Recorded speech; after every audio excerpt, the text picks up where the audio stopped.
So with Kenya's plastic ban entering its 4th year in June, plastic pollution still remains a threat to the environment, with various stakeholders now calling for a people-led campaign to eradicate the use of plastics. So the United Nations has warned of devastating levels of plastic pollution by 2050, where there will be more plastic than fish in the world's waters. A teenage duo in Kisumu is embracing technology along the shores of Lake Victoria.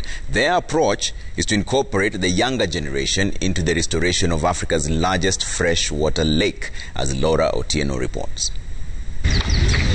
7 a.m. at Dunga Beach in Kisumu County.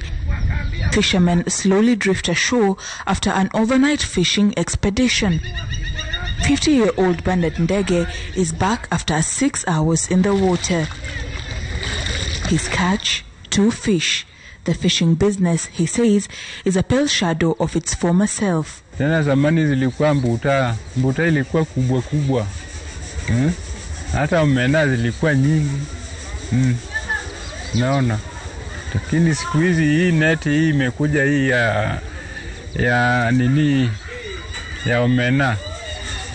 Yani samaki kwai.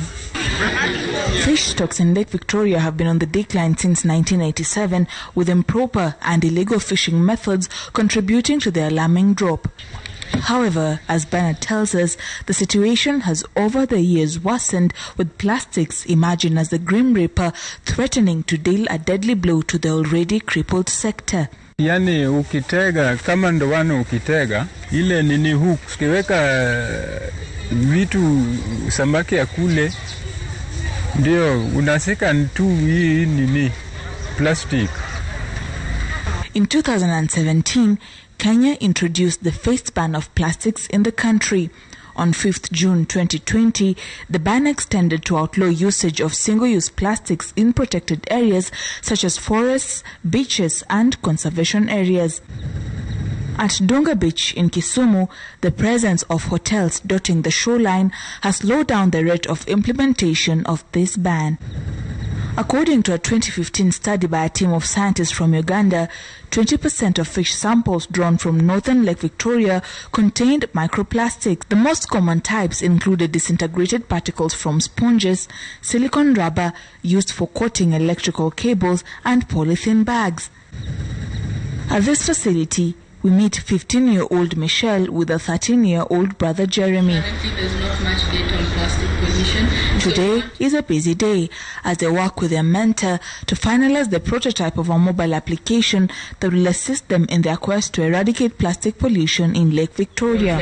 You have a challenge that's Inspired after a cleanup along the industrial area strip in Kisumu in 2020, the Restore Lake Victoria campaign was midwifed and is currently at its teething stage. There's a major issue in Kenya where our youth are not connected to their natural spaces, and I had the same problem. I began to notice there was something wrong when I asked my mom about the types of fish she used to eat, and I had never tasted them. So I was like, what happened in these, let's say, 15 years that I've been around that has caused these fish to go extinct? It doesn't have everything. Once complete, the application will have an interactive interface that will require a user to key in their name and location. Just ask you to log in. The app will then move to a data page where the user will upload the number and type of plastics collected in their specific location. But we'll broaden it to Using GIS technology, the application will then direct the user to the nearest recycling plant to ensure proper waste management of the plastics collected.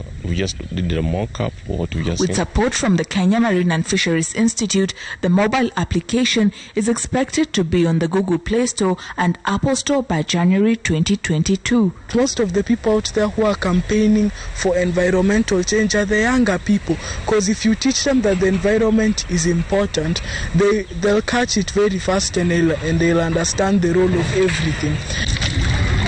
While Bernard paddles to seek today's catch, he carries the hope that the lake will be kinder and offer him a better catch, just as 4 million people that depend on Lake Victoria for their livelihoods.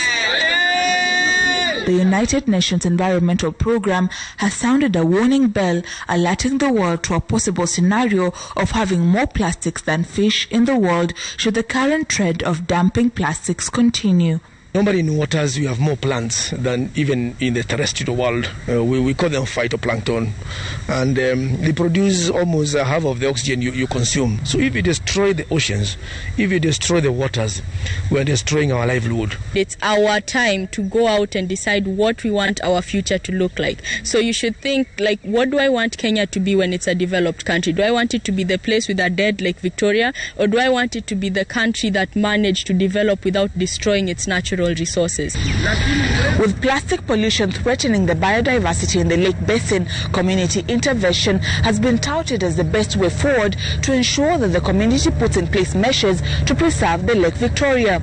Laura Otieno, Citizen TV, Kisumu County.